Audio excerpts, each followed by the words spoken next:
რიცხვითი სხივი.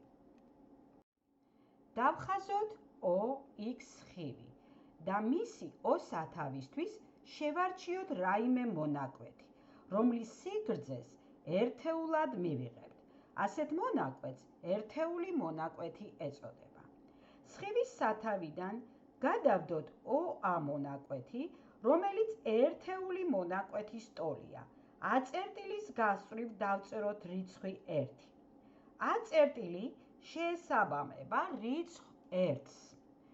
იმისათვის, რომ სხივზე რიცხვი 2 გამოვსახოთ, სხივის სათავიდან ერთმანეთის მიყოლებით ორი ერთეული მონაკვეთი უნდა გადავდოთ.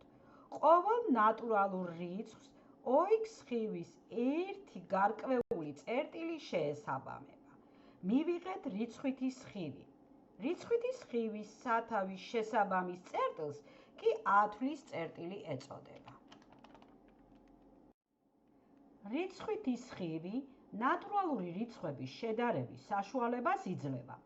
თუ რიცხვითი სხივი მარცხნიდან მარჯვნივაა მიმართული, მაშინ ორი ნატურალური რიცხვიდან მეც უფრო მარჯვნივ მდებარე წერტილი შეესაბამება, ნაკლებს კი უფრო მარცხნივ მდებარე წერტილი. 2 ნაკლებია 5-ზე და A წერტილი B წერტილზე მარცხნივ მდებარეობს. რომელ რიცხვებს შეესაბამება რიცხვით სხივზე A, B, C, D და E წერტილები? A წერტილს შეესაბამება რიცხვი 4. B წერტილს შეესაბამება რიცხვი 70. C წერტილს კი რიცხვი 11. D წერტილს შეესაბამება რიცხვი 200. E წერტილს კი 450. რიცხვით სხივზე მოვნიშნოთ 7-ზე ნაკლები ყველა ნატურალური რიცხვი.